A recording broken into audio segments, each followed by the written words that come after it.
सो 12th standard के students हो जाओ तैयार, क्योंकि आपके लिए एक और बहुत ज्यादा जबरदस्त वीडियो मैं लेकर आ गया हूं, जो कि होने वाला है 12th स्टैंडर्ड इंग्लिश के अंदर जो पैसेज आता है, चाहे वो सीन पैसेज हो चाहे वो अनसीन पैसेज हो, तो आप लोग पैसेज में से आंसर को कैसे ढूंढ सकते हो, वो सारी चीजें आज आपको मैं ट्रिक्स के साथ बताने वाला हूं। और एक ऐसा वीडियो होने वाला है जिसमें लगभग 10 से ज्यादा पैसेज आपको मैं सॉल्व कराऊंगा, और वो पैसेज ऐसे पैसेज है जो बहुत ज्यादा इंपॉर्टेंट है और हो सकता है एज इट इज भी आपके पेपर के अंदर, यानी सीन पैसेज की अगर मैं बात करूं, एज इट इज भी आपके क्वेश्चन पेपर 2026 के अंदर देखने आपको मिल सकते हैं। अब अनसीन पैसेज जो होता है वो किधर से देगा वो बोल नहीं सकते, लेकिन आपको पैसेज जब मैं सॉल्व कराऊंगा तो आपको वो तरीका बता दूंगा कि किस तरीके से आप अपना आंसर को ढूंढ सकते हो, तो आपको अनसीन पैसेज में भी कोई दिक्कत नहीं आएगा। यानी कुल मिला के 12 marks seen passage, 12 marks unseen passage, यानी कुल मिला के 24 मार्क्स आपके हाथ में सिक्योर हो जाएंगे। और कोई भी अच्छा बच्चा अगर पढ़ाई करता है, अच्छी तरीके से पैसेज को सॉल्व कर लेता है, तो 24 में से वो 20 प्लस मार्क्स इजीली निकाल सकता है, क्योंकि यार पैसेज में मार्क्स मिलते हैं।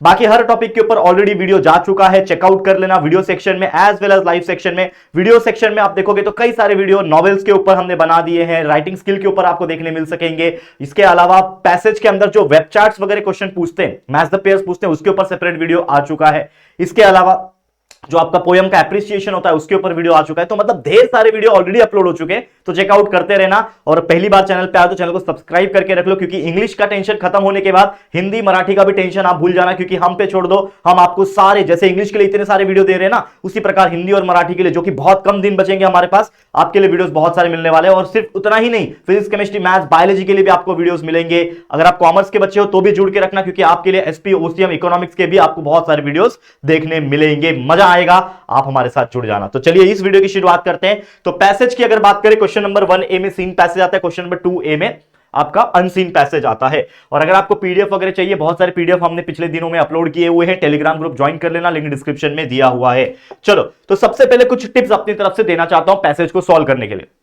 जो पैसेज आता है क्वेश्चन नंबर 1 में ही होता है, तो बहुत सारे स्टूडेंट्स ऐसे होते हैं जो क्वेश्चन नंबर 4 से अपना क्वेश्चन पेपर को सॉल्व करना स्टार्ट करते हैं, जो कि होता है राइटिंग स्किल, जो कि बहुत अच्छी बात है। लेकिन अगर आपकी राइटिंग बहुत ज्यादा फास्ट नहीं है, अगर आप बहुत ज्यादा आप सोचते हो, तो मैं आपको एडवाइस क्या करूंगा कि ऑलवेज आप पहला अटेम्प्ट किसको करोगे, अपने पैसेज को करोगे। यानी जो ऑर्डर है क्वेश्चन नंबर 1 का वही करोगे, फिर क्वेश्चन नंबर 2 करोगे, और ऐसे आगे बढ़ोगे। तो बहुत सारे ऐसे लोग होते हैं जो राइटिंग स्किल पहले करते हैं।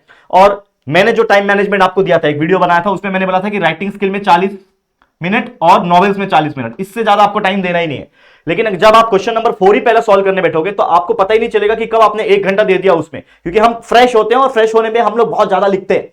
तो ये गलती मत करना कि भाई राइटिंग स्किल लिखने बैठ गए, 1-1 घंटा दे दिया, भाई आपका टाइम कम पड़ जाएगा, 3 घंटे में आपका पेपर कंप्लीट ही नहीं होगा। तो ये गलती बिल्कुल मत करना, स्टार्ट करना पैसेज से। अब दूसरा चीज है कि जब बच्चे पैसेज स्टार्ट करते हैं तो सबसे पहले पूरा पैसेज को रीड करने लगते हैं पूरा, भाई उसमें ही 10 मिनट चला जाता है। भाई ऑलरेडी मैंने आपको पैसेज के लिए, एक पैसेज को सॉल्व करने के लिए 20 मिनट अलॉट किया हुआ है कि 20 मिनट में आपका 6 का 6 क्वेश्चन पैसेज का सॉल्व होना चाहिए। तो भाई क्यों पैसेज पढ़ के टाइम वेस्ट कर रहे हो? पहले पैसेज मत पढ़ो, पहले क्वेश्चंस जो पूछे हैं उसको रीड करो, अच्छे से समझो कि क्वेश्चन क्या पूछा है, और जब क्वेश्चन समझ में आ जाए फिर जाओ पैसेज के अंदर रीड करने के लिए। पैसेज में वो क्वेश्चन कहां दिख रहा है आपको, मतलब उस वर्डिंग्स कहां दिख रहे हैं, वो वर्डिंग्स को ढूंढो, जहां वर्डिंग्स दिख जाएंगे उसके आसपास ही उसका आंसर होगा। ठीक है। तीसरा, try to find answer first. जैसे मैंने बोला कि आप सबसे पहले उस चीज का आंसर फाइंड करो, जितना आंसर फाइंड करोगे उतना अच्छा। और दूसरा, जब आपको आंसर मिल जाएगा तो don't write the answer as it is. कुछ लोग होते हैं जो पैसेज में एग्जैक्ट वर्डिंग्स दिख रहा होता है वही सेम छाप के देते हैं, एकदम एग्जैक्ट नहीं छापना, थोड़ा बहुत अपने वर्डिंग्स उसमें मिक्स करोगे तभी तो एक प्रॉपर ग्रामेटिकल करेक्ट सेंटेंस बनेगा। तो उसको आपको करेक्ट बना के लिखना है ताकि आपको बेटर मार्क्स मिल सके। तो एज इट इज लिखोगे तो थोड़े बहुत मार्क्स कट हो सकते हैं, मतलब एकदम सेम टू सेम नहीं, क्योंकि क्या होता है कभी कभी कुछ पैसेज के लाइन ऐसे होते हैं जो ग्रामेटिकली करेक्ट नहीं होते, मतलब आपका जो आंसर जो डिमांड किया है उसके हिसाब से वो मैच नहीं करता, तो थोड़ा आपको बना के लिखना पड़ता है उसके रेफरेंस से। तो वो जरूर करना। और हमेशा याद रखना, डोंट स्टक। यानी अगर मान लो पैसेज के किसी क्वेश्चन में आप अटक गए, नहीं आ रहा, तो अटके मत रह जाना कि आसपास पूछ लेता हूं, भाई टाइम वेस्ट होगा। बहुत कम समय होता है, 3 घंटा कब बीतता है पता ही नहीं चलता, और लिखते रह जाओगे, हाथ दुख जाता है लिखते लिखते लिखते लिखते। ठीक है। तो एक सजेशन क्या है, हमेशा स्टक नहीं होना। अटक गए, 2-4 लाइन जो भी जितना आंसर हो सकता है उसका जगह छोड़ो, आगे बढ़ो, आगे बढ़ते रहो, यही काम है। लास्ट में टाइम मिलेगा कर लेंगे। ठीक है। तो चलो लेट्स गेट स्टार्टेड। तो आपके लिए बहुत सारे सीन पैसेज पहले हम लोग कराएंगे। अनसीन पैसेज में करा नहीं रहा हूं, लेकिन अनसीन पैसेज के तरीके इस सीन पैसेज में ही आपको डिस्प्ले हो जाएगी, तो टेंशन बिल्कुल मत लेना। जैसे मान लो एक ये पैसेज पूछा है आप लोग को, अगर आप देखोगे ध्यान से, ये पैसेज है, मैं सबसे पहले रीड कर रहा हूं। अगेन जैसे मैंने बोला कि पहले रीड नहीं करना, लेकिन मैं आपको पढ़ के बता देता हूं कि क्या पैसेज है।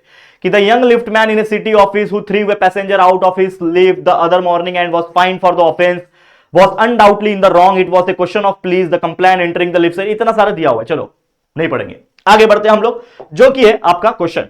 तो आपको बताइए कि आपका जो सीन पैसेज होता है या फिर अनसीन पैसेज होता है, A1 A2 A3 A4 A5 A6 ऐसे टोटल 6 क्वेश्चंस आते हैं, करेक्ट।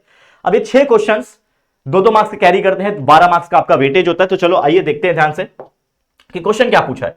अगर आप ध्यान दो इस चीज के अंदर, बहुत अच्छे से ध्यान देना बच्चा, ठीक है, क्या बताने की कोशिश कर रहा हूं। क्या बोल रहा है, read the following statement and pick out the statement which expresses the intention of the writer. यानी जो राइटर है हमारा, जिसने ये पैसेज लिखा हुआ है, जो ऑथर है, राइटर है, इसका ऐसा स्टेटमेंट इन चारों में से निकालो जो राइटर का इंटेंशन बता रहा है। तो अगर मैंने ये पैसेज रीड किया तो मुझे समझ में आ जाएगा, क्योंकि अगर आप ऑब्वियसली जब क्वेश्चन आपने देखा, अब क्वेश्चन के हिसाब से आपको ये पैसेज रीड करना पड़ रहा है, तो आपको समझ में आ जाएगा कि राइटर का इंटेंशन क्या है। तो राइटर का इंटेंशन क्या है, अगर आप देखोगे that was fine for offence, तो आप ऑप्शन पे आ जाओ। जैसे मैंने बोला कि ऑप्शन में से ही होगा। तो पहला है there is a importance of good manners and civility. तो ये दिख रहा है कि आपको there is a importance of good manners and civility. तो अगर आप देखोगे यहां पे कि liftman demanded top please concession being refuse only decline to comply, तो जब आप रीड करोगे तो आपको ये चीज समझ में आएगा कि ये जो ऑथर है ये नॉर्मली मैनर्स के ऊपर बहुत ज्यादा क्या करता है, विश्वास रखता है, बैड मैनर्स के अगेंस्ट में बोलता है, ठीक है ना, ये विश्वास रखता है। तो हमारा जो पहला ऑप्शन है there is importance of good manners and civility, ये आ जाएगा इसका एक आंसर। दूसरा, the wound on one self respect is more painful. देखो मैं क्या कर रहा हूं, पहले ऑप्शन को देख रहा हूं, क्योंकि इसीलिए मैंने बोला कि क्वेश्चन में ही आपका आंसर छुपा है, बस आपको पैसेज में उसको जाके कंफर्म करना रहेगा कि the wound on one self respect is more painful than the physical wound. यानी कि जो अंदरूनी चोट होती है, कोई इंसान अंदर से परेशान है तो बाहर कितना भी चोट लग जाए उसको उतना दर्द नहीं करेगा जितना अंदर वाली चोट उसको परेशान करती है, ठीक है। तो ये जो चीजें हैं, ये अगर आप देखोगे इसके अंदर तो आपको समझ में आएगा कि ये जो है ना पैसेज, ये लगभग वही बात बताने की कोशिश कर रहा है यहां पे, समझ में आ रहा है, ठीक है। क्या बोल रहा है, सिंपैथी की बात कर रहा है, वो सिंपैथी होना चाहिए, करेक्ट है। तो आप जब रीड करोगे, ठीक है ना, मैनर्ड फेलो होना चाहिए, मतलब आप दूसरे से अच्छे से बात करो, ठीक है ना। तो ये सब चीजें उसने बात कही है, तो कहीं ना कहीं ऑप्शन नंबर 2 ये बिल्कुल सही है, ठीक है।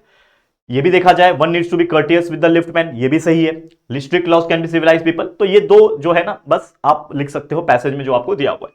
नेक्स्ट अगर क्वेश्चन नंबर 2 की बात करें कि pick out some examples of behaviour from the extract that are not punishable under the law. मतलब पैसेज में ऐसे कौन सी लाइंस है जिसको पढ़ के आपको समझ में आए कि ये अगर गुनाह आप करते हो तो इसके पीछे कोई सजा नहीं है, मतलब क्राइम नहीं है करने के लिए। तो 4 ऑप्शन है मेरे पास, मतलब नॉट 4 ऑप्शन, मतलब आंसर मैंने ऑलरेडी लिख रखा है, पैसेज में से हम ढूंढेंगे कि ऐसे कौन सा चीज है। तो अगर आप देखोगे कि पहली बात, अगर आप किसी से बैड मैनर से बात करते हो तो क्या इसके लिए आपको सजा हो जाएगी, नहीं होगी, ठीक है ना। किसी को आप मतलब गलत चीज से मतलब ये कर दो तो आपको सजा नहीं होगी। तो मतलब वो मैंने पूरा पैसेज को पढ़ के निकाल के रखा है आपके लिए। तो जब आप पैसेज पढ़ोगे तो आपको समझ में आएगा कि अगर आप इल मैनर से बात करते हो तो भाई आपको सजा नहीं होगी, ठीक है। Not attuning one's voice to others people sensibilities, मतलब कहीं ना कहीं आप आवाज ऊंचा करते हो, ठीक है ना। मुस्ताच को अगर आप वैक्स नहीं कर रहे हो, इसको सजा थोड़ी मिलेगी। हाँ, बाल को आप हेयर ड्रायर से सुखाओगे नहीं तो इसकी सजा नहीं मिलेगी। तो ये सारी चीजें पैसेज में आपको देखने मिलेगी, तो आपको पैसेज में ढूंढना है और निकाल देना है आंसर, ठीक है, समझ में आया। तीसरा क्वेश्चन पूछा था कि the passenger demanded the liftman self respect, support your answer with some facts from the extract. मतलब कभी कभी क्वेश्चन ऐसे पूछते हैं कि आपको वो आंसर क्वेश्चन दिया रहेगा और आपको बोलेगा कि इसका आंसर अपने वर्ड से सपोर्ट करो इसको। तो पहली बात तो क्या बोल रहा है कि the passenger demanded the liftman self respect, मतलब लिफ्टमैन का सेल्फ रिस्पेक्ट होना चाहिए, तो आपको अपने एंड से आंसर लिखना है।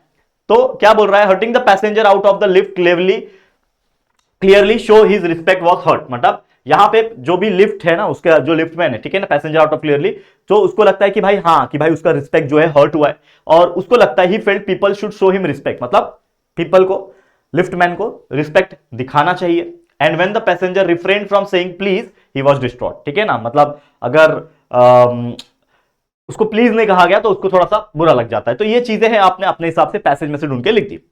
फिर नेक्स्ट है what if discourtesy is a legal offence, write your response in 30 word. ये पर्सनल रिस्पांस का क्वेश्चन, जैसे मैंने बोला A4 में आपका पर्सनल रिस्पांस क्वेश्चन आता है। तो आपको क्या बोल रहा है कि what if discourtesy is a legal offence. अगर मान लो डिसकर्सी मतलब जिसको हम बोलते हैं कि आपने किसी के साथ मतलब अच्छा व्यवहार नहीं किया, ठीक है ना, उसको डिसकर्सी बोलते हैं। आपने किसी को प्लीज नहीं बोला, प्यार नहीं दिखाया, मतलब बुरा बोल दिया, तो क्या वो लीगल ऑफेंस है, मतलब इससे आपको कानूनन सजा मिल जाएगी क्या। तो आपको अपना रिस्पॉन्स 30 वर्ड्स में लिखना है। तो पहली बात तो डिस्कर्सी का मतलब आपने बता दिया कि डिस्कर्सी का मतलब होता है रूड और एक्टिंग इन इम्पोलाइट मैनर। भाई मैं किसी से रूडली बात कर रहा हूं तो भाई now there can be various reason, बहुत सारे रीजन हो सकते हैं कि अगर पर्सन कोई भी डिस्कर्सियस है तो, ठीक है ना। If it is made a legal offence everyone would demanded courteous behaviour from each other. मतलब अगर इसको लीगल ऑफेंस कर दिया जाएगा तो सब लोग क्या करेंगे, अच्छा बिहेवियर मांगने की कोशिश करेंगे and lawyers will be pulling their due to rise cases. मतलब इतने केसेस आ जाएंगे, जैसे मान लो आपको पता ही है कि इंसान के अंदर बहुत सारी चिड़चिड़ापन होती है क्योंकि वो बहुत बिजी रहता है, काम करता है, फैमिली है, रिस्पॉन्सिबिलिटी है, पैसे कमाने। तो मान लो कि अगर मैं किसी से बुरी आवाज में बात कर दिया, मान लो मेरा मूड खराब था या किसी ने बात कर लिया, और कुछ लोग ऐसे होते हैं जिनके तो मुंह से खाली बुरा ही निकलता है, ठीक है ना, कितना भी अच्छे से आप बात कर लो, प्यार से बात कर लो, सामने वाला हमेशा बुरा ही सोचता है उसके बारे में। तो ये जो बुरा वाला जो व्यक्ति होता है, ऐसे अगर सब हो जाएंगे, ठीक है, और अगर मान लो कि ये एक कोई लीगल सजा होता कि अगर कोई खराब बात कर ले या फिर अगर कोई टेढ़ा मुंह बात कर ले, कोई रूड बात कर ले और इसके लिए कोई सजा हो जाए, तो लॉयर्स के पास इतने केस हो जाएंगे कि लॉयर्स अपना बाल पकड़ के खींचेंगे कि भाई माफ कर दो हमें, इतने तो लॉयर्स भी नहीं है कंट्री में कि इतने केसेस हो जाएंगे। तो ये पॉसिबल ही नहीं है। तो इसने इस तरीके से आपने क्या किया है, अपना एक पर्सनल रिस्पॉन्स लिखा है, लगभग 30 to 40 वर्ड्स का आप लिख सकते हो अच्छा रिस्पॉन्स, ये आपने लिख दिया, 2 मार्क्स आपको मिल जाएगा। फिर A5 और A6 आप जानते हो, A5 आपका डुअल डायरेक्टेड आता है, A6 आपका वोकैबुलरी आता है।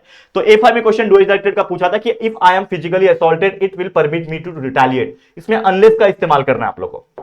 क्या करना है बच्चा, अनलेस का। तो आप जब अनलेस का इस्तेमाल करते हो, ठीक है ना, समझ रहे हो, तो आपको उसको बैलेंस करने के लिए अंदर नेगेटिव वर्ड डालना पड़ता है। तो जैसे if I am physically assaulted है, it will permit me to retaliate, तो इसका आंसर हो जाएगा unless I am physically assaulted, ठीक है। देखो unless I am physically assaulted it will not हो जाएगा, क्योंकि आपने अनलेस इधर लगा दिया तो इट विल नॉट हो जाएगा, आपने यहां पे नेगेटिव किया। तो अनलेस और नॉट मिलकर एक दूसरे को बैलेंस करके पॉजिटिव बना लेंगे, जो कि मीनिंग चेंज नहीं कर रहा है। तो ऑप्शन नंबर 3 देखोगे तो unless I am physically assaulted it will not permit me to retaliate. तो option number 3 is the correct answer. तो ये चीज आपको सामने ही है, मतलब इंग्लिश तो इतना इजी कर दिया है आपके लिए, मैं क्या ही बताऊं, बस आपको समझना है, आंसर करना है, और 80 में से 60 प्लस मार्क्स निकालना तो बहुत आसान हो गया बच्चा, और आप मेहनत करोगे तो डेफिनेटली आएगा। नेक्स्ट है the law will protect me against the violent retaliation. इसको क्या करना है, मॉडल ऑक्सिलरी शोइंग ऑब्लिगेशन। ये ऑलरेडी शायद मैंने ग्रामर, कंप्लीट ग्रामर के वीडियो में पढ़ाया था। कंप्लीट ग्रामर का वीडियो ऑलरेडी आउट हो चुका है, अगर आपने नहीं देखा तो बहुत मिस कर दोगे। एक ही वीडियो है जिसमें जितने भी ग्रामर आपको आ सकते हैं या फिर आए हैं PYQ के भी, वो सारा मैंने एक ही वीडियो में पढ़ा दिया है। सिर्फ आधे घंटे का वीडियो है, वीडियो सेक्शन में मिल जाएगा। ऑलरेडी 1 लाख के ऊपर बच्चों ने 2 दिन में ही देख लिया है, जाके आप लोग भी देख लो अगर नहीं देखा होगा तो, ठीक है। चलो, तो क्या बोल रहा है, the law will protect me. तो आपको पता है मॉडल ऑक्सिलरी विल होता है, लेकिन आपको अगर मॉडल ऑक्सिलरी ऑब्लिगेशन बताना है, ऑब्लिगेशन मतलब क्या, कंपल्शन बता रहे हो, ठीक है। तो ऑब्लिगेशन मतलब कंपलसरी कुछ ऐसा चीज में लगाऊं, तो मॉडल ऑक्सिलरी विल की जगह पे मैं क्या यूज करूंगा, मस्ट यूज करूंगा, क्योंकि मस्ट जब मैं बोलूंगा तो करना ही करना है। तो यहां पे आ जाएगा the law must protect me. देखो यहां पे option number 4 must protect me against the violent retaliation. आ गया आंसर, खत्म। नेक्स्ट A6 आपको पता ही है, ऐसा क्वेश्चन आता है जिसमें सेम मीनिंग वर्ड, ठीक है ना, ऐसे कुछ चीजें पूछी जाती है। तो find out the words from the passage which mean the following. तो यहां पे पूछा है लैक ऑफ कर्टसी। अब लैक ऑफ कर्टसी अगर आप देखोगे पैसेज में, देखो यहां पे ध्यान से, ठीक है, अगर आप ध्यान से देखो इस पैसेज को, लैक ऑफ कर्टसी का मतलब समझ में आता है, पहली बात तो इनडिसिप्लिन, ठीक है ना, इल मैनर्ड होता है, या फिर डिसकर्टसी होती है। तो यहां पे अगर आप ढूंढोगे, ठीक है, तो ऐसे कुछ वर्ड्स आपको शायद मिल जाएंगे।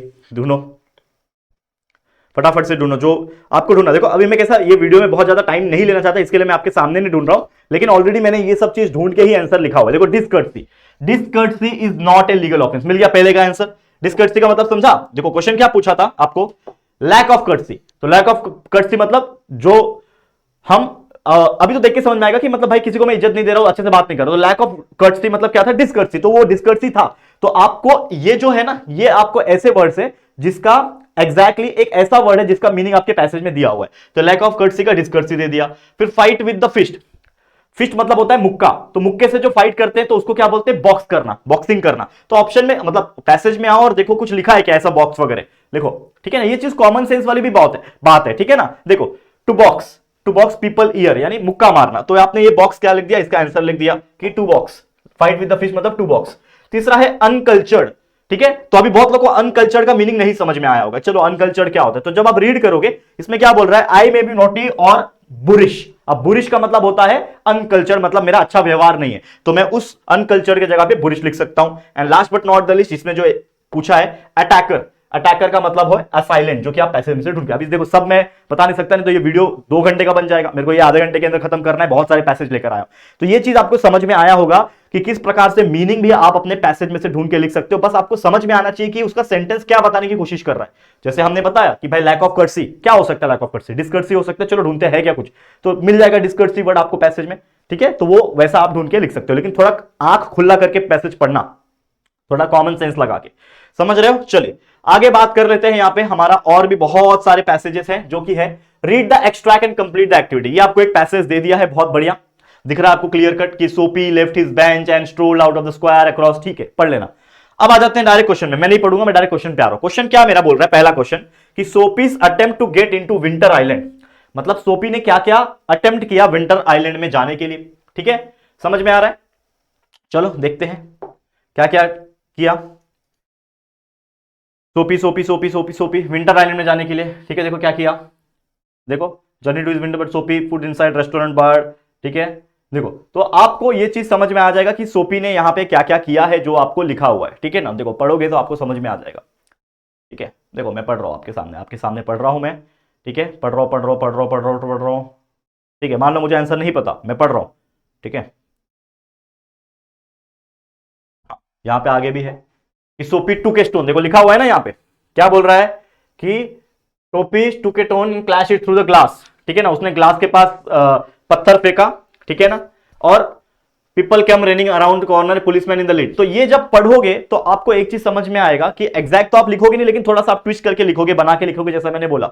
तो 2 अटेम्प्ट किया उसने, एक तो किया कि सोपी ने ट्राई किया कैफे में घुसने के लिए, उसने सोचा कि वो बहुत अच्छा खाना खा लेगा कैफे में घुस के, और फिर बिल पे नहीं करेगा, और जब बिल पे नहीं करेगा तो पुलिस आ जाएगी, और इस तरीके से वो विंटर आइलैंड में चला जाएगा।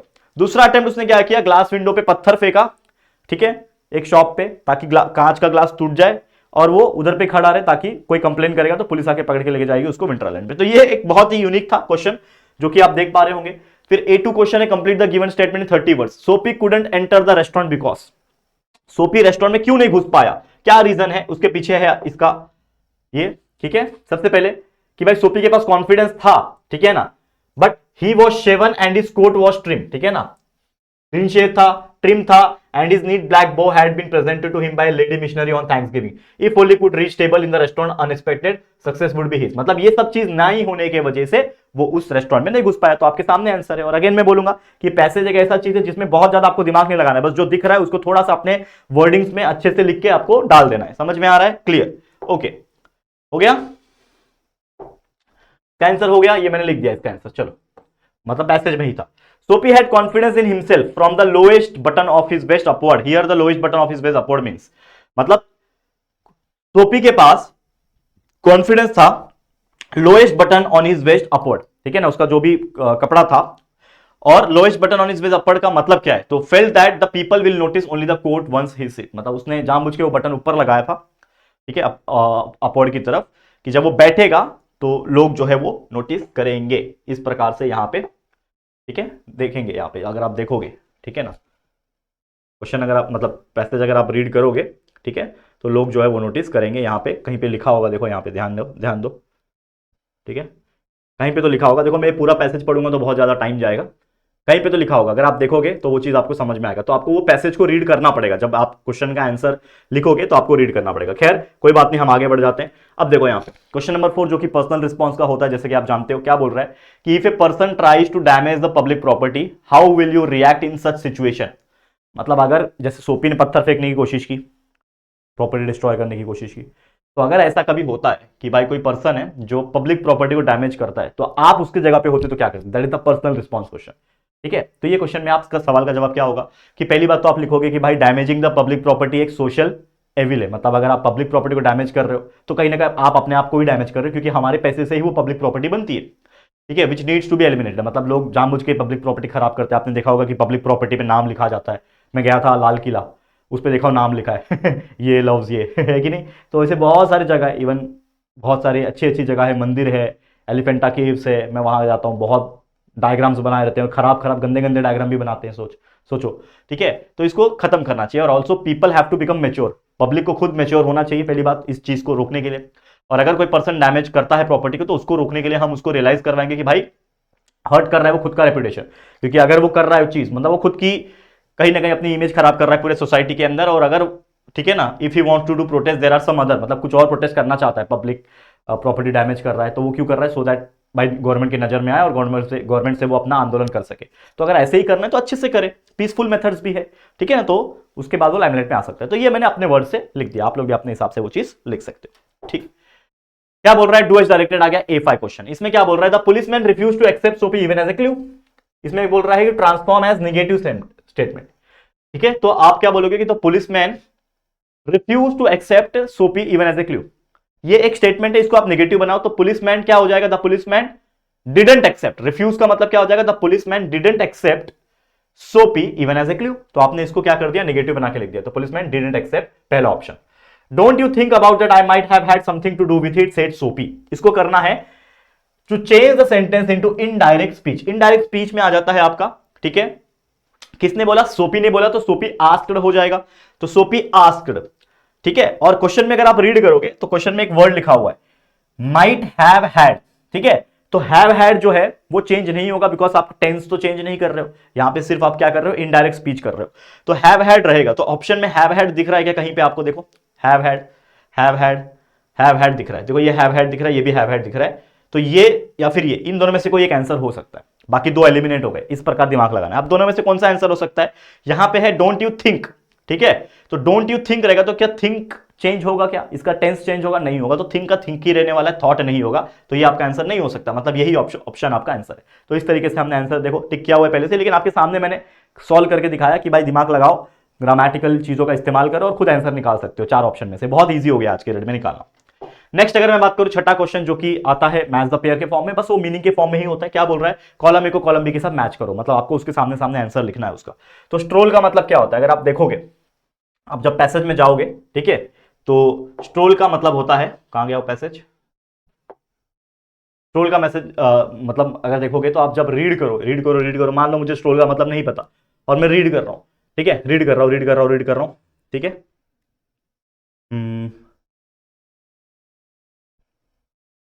चलो मैं रीड कर रहा हूं आपके सामने,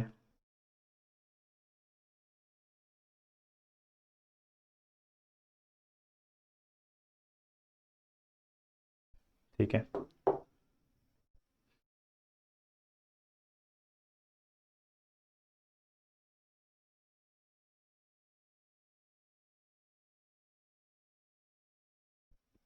स्ट्रोल का मतलब होता है दोस्तों वॉक करना, ठीक है, ठीक है, स्ट्रोल का मतलब क्या होता है, चलना, वॉक करना। तो यहां पे भी देखो, अगर यहां पे बोल रहा है कि where the broadman fifth avenue flow turn out step luxurious cafe had confidence for the lower button waist upward, ठीक है, if could reach a table, ठीक है, show table doubt waiters mind, ठीक है, ठीक है। तो यहां पे जो मैंने आंसर लिखा है उसको आप डायरेक्टली लिख सकते हो, ठीक है। याद रखना स्ट्रोल जब भी आया तो हमेशा याद रखना कि इस तरीके से वॉक करना, लीजरली वे की तरफ से वॉक करना। फिर एक होता है डेकेडेंट, याद रखना डेकेडेंट मतलब पुराना चीज, तो आप पैसेज में ढूंढोगे तो आपको कोई पुराना चीज का मतलब दिख जाएगा, old and worn out. Limbo का मतलब होता है एक प्लेस होता है, ये ऑलरेडी मैंने बहुत बार पढ़ाया है वैसे ये, कि लिम्बो का मतलब होता है हेल और हेवन के बीच का बॉर्डर प्लेस होता है, तो ये आ जाएगा इसका आंसर, ठीक है। और एक कोवेटेड का मतलब होता है that is very hard and tone, ठीक है ना, या फिर ग्रेटली डिजायर होता है गेस, ठीक है ना, ये नहीं होता है, कोवेटेड का मतलब होता है ग्रेटली डिजायर, ठीक है। तो ये छोटी छोटी चीजें हैं, याद रखना है, ओके।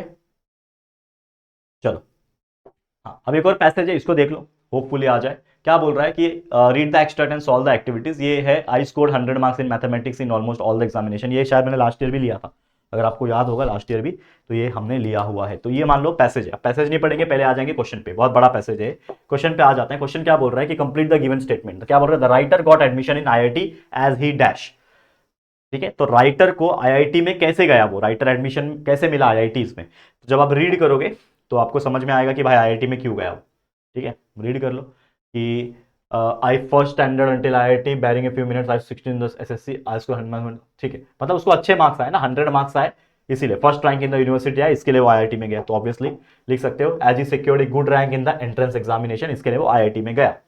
नेक्स्ट है the poor English of the writer was responsible for, ठीक है, जो पुअर इंग्लिश था उसके वजह से जो राइटर था वो काफी ज्यादा क्या होता था, परेशान होता था, जैसे ही वो एंट्री लिया उसने, ठीक है। देखो यहाँ पे पुअर इंग्लिश का, तो पुअर इंग्लिश किधर है, देखो क्या बोल रहा है, most of the students professor used to converse in where English was very poor, I had many entire education in Marathi, my spoken English was quite pathetic, not only child very weak vocabulary but my pronunciation was terrible and my construction of English sentence very awkward to say least. ठीक है ना, I was feeling quite lonely and terrified, क्योंकि वो बंदा Marathi medium से पढ़ा था, IITs में क्या था सब इंग्लिश में बात कर रहे हैं, तो उसके लिए वो नाइटमेयर जैसा था। तो मैं लिख सकता हूं कि the poor English of writer was responsible for making him feel depressed and diffident, मतलब काफी ज्यादा वो डिफिडेंट और डिप्रेस फील कर रहा था। ठीक है, ये आपने लिख दिया। फिर A2 का आंसर देखो यहाँ पे क्या बोल रहा है, describe the state of mind of writer when he came from Solapur. Solapur से जब वो आया आईआईटीज में तो उसका माइंड में क्या था, तो इसका आंसर पैसेज में ही आपको मिल जाएगा। अगर आप देखो मैंने मार्किंग किया हुआ है वैसे, देखो आई फेल्ट, देखो लिखा हुआ है, I felt extremely humiliated and upset as it I was feeling quite depressed and diffident and this incident was lost straw, I was almost broken, I felt out place there, I literally wanted to run away to Solapur, वापस से भागने का मन कर रहा था सोलापुर, मतलब होता है ये सबके साथ होता है। ठीक है, तो ये आप लिख सकते हो थोड़ा सा और उसमें अपने वर्ड्स को ऐड करके अच्छे से बना के इसके अंदर आप लिख सकते हो। ठीक है, तीसरा क्वेश्चन है, the incident of the insult bye senior was a blessing in disguise for writer, यानी कि जब किसी सीनियर ने उस राइटर को इंसल्ट किया तो वो एक्चुअल में एक ब्लेसिंग्स था ताकि उससे सबक मिल सके उसको, तो वो उसके बारे में आपको लिखना है। ठीक है, तो अगर आप देखोगे यहाँ पे, तो यहाँ पे a feeling of determination and strength came over me and grip me despite hailing from Solapur, I could be a rank holder in the school college and IIT with many awards in mathematics, there must be something right with me, why should I give up, मैं give up क्यों करूं, and that too for a silly and small thing like English, I was not give up anymore and I was determined to fight back, यानी कि fight back करने के लिए उसको एक हिम्मत मिल गई उसकी इंसल्ट से। तो चौथा क्वेश्चन अगेन आ गया, पर्सनल रिस्पॉन्स क्वेश्चन कि we need a punch to push our self forward, share your experience, मतलब हम लोग को आगे बढ़ने के लिए पंच की जरूरत होती है कि हम लोग कैसे आगे बढ़े, तो इसको अपने मन से लिखो। तो मैंने इधर अपना एग्जांपल दे दिया है क्योंकि मुझे पता है कि मैं कहां से आया, यहां तक कैसे पहुंचा, 5 साल 6 साल लगातार यूट्यूब पे हमने मेहनत किया। ठीक है, आज हमारे मल्टीपल चैनल्स है, जैसा कि आप लोग जानते हो कि हमारी जेआर की फैमिली बहुत स्ट्रांग है।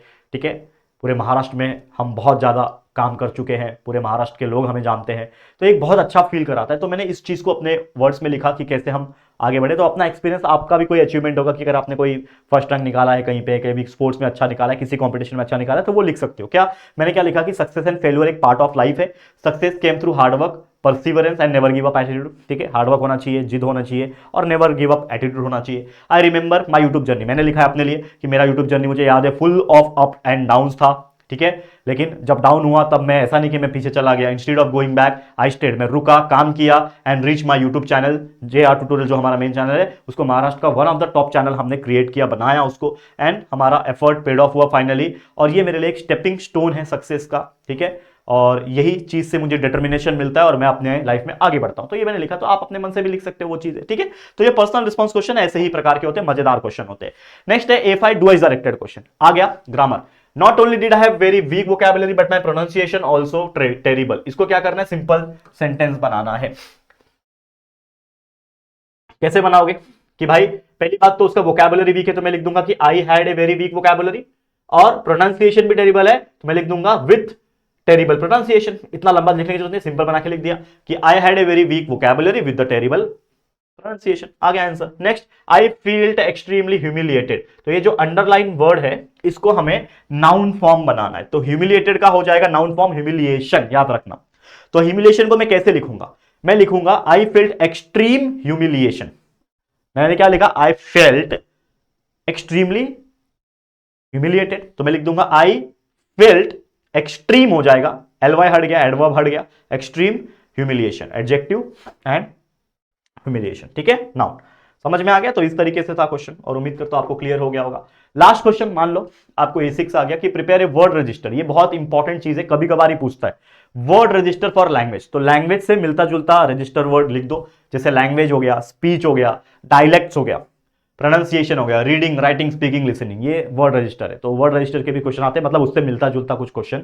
जैसे म्यूजिक आता है तो म्यूजिक का वर्ड रजिस्टर क्या हो जाएगा, लिरिक्स हो गया, सॉन्ग हो गया। ठीक है ना, तो ऐसे चीजें लिखी जाती है। डांस भी आप लिख सकते हो वैसे, ठीक है ना, मेलोडी हो गया, ठीक है ना, ये सारी चीज लिख सकते हो। तो ये कुछ थे 3-4 पैसेज जो कि मैंने आपको बता दिया। अब ये वीडियो काफी बड़ा हो जाएगा तो मैं बहुत ज्यादा क्रिएट नहीं करना चाहता, लेकिन जैसा मैंने बोला कि आपको मैंने तरीका बता दिया कि कैसे आप पहले क्वेश्चंस रीड करके फिर पैसेज में उसका चीज ढूंढ सकते हो, और पर्सनल रिस्पॉन्स में कैसे आप अच्छे तरीके से अपने बारे में लिख सकते हो, अपने कुछ जर्नी के बारे में लिख सकते हो, अगर कुछ रिलेट करके पूछेगा तो। मीनिंग और बाकी चीजें कैसे ढूंढनी है वो भी मैंने बता दिया, और डू एज डायरेक्टेड ये सब चीज के ऊपर तो ऑलरेडी डिटेल में वीडियो बना हुआ है। ये वीडियो भी आपको कहीं ना कहीं हेल्प किया होगा। करेक्ट है, क्लियर है। तो बस मुझे लगता है कि ये वीडियो इनफ था आपके लिए, पैसेज में से आंसर कैसे ढूंढ के आप लिख सकते हो। तो अगर आप अच्छी तरीके से एग्जाम में जब जाओगे तो पहले तो पैसेज को अच्छे से एक बार नजर मार लेना, फिर क्वेश्चन को देख के फिर पैसेज को अच्छे से रीड करना, आपको शॉर्ट शॉर्ट आंसर्स मिलेंगे। और टाइम देना, मैं अगेन बोल रहा हूं कि आपके पास मैंने 20-25 मिनट दिए हैं एक पैसेज को कंप्लीट करने के लिए, थोड़ा टाइम देना, 2-5 मिनट देना, लेकिन डिस्ट्रैक्शन से दूर रहना। कोई पूछ रहा है बताइए, बता नहीं भाई, मैं अपना पढ़ने आया हूं, अपना एग्जाम देने आया, मैं अपना ही दूंगा। क्योंकि एक एक 2-2 मिनट आपके लिए कीमती हो जाएगा। 1 मिनट में आप एक आंसर लिखते हो पैसेज का, तो सोचो अगर आप 1 मिनट इधर उधर देख रहे हो, पूछ रहे हो, बता रहे हो, तो टाइम वेस्ट हो जाएगा। तो वो टाइम वेस्ट बिल्कुल नहीं करना है। क्लियर, समझ में आ गया? तो फिलहाल आज के लिए इतना ही। इसी के साथ ये वीडियो होता है एंड, और उम्मीद करता हूं आप लोग को हमारे साथ ये वीडियो देख के काफी मजा आया होगा, काफी चीजें क्लियर हो गई होगी। तो अगर आपको ये वीडियो अच्छा लगा है, डेफिनेटली तौर पे वीडियो को लाइक कर देना है, शेयर करना अपने सभी फ्रेंड्स के साथ, जिसको भी पैसेज में से आंसर ढूंढने में तकलीफ होती है, तो सभी को ये वीडियो शेयर कर दो। और पहली बार आए हो चैनल पे, चैनल को सब्सक्राइब नहीं किया है तो चैनल को सब्सक्राइब करके बेल आइकन को ऑल पे सेट कर दो। ठीक है दोस्तों, तो चलो फिर जल्दी आपसे मुलाकात होगी किसी और वीडियो में। आप लोग कमेंट करना कि आपको और कौन सा वीडियो चाहिए इस पर्टिकुलर एग्जाम्स के लिए या फिर आने वाले एग्जाम्स के लिए, कमेंट करना, मैं वीडियो बनाऊंगा। ठीक है, तो चलो जल्दी मुलाकात होगी किसी और वीडियो में। तब तक के लिए thank you and good bye.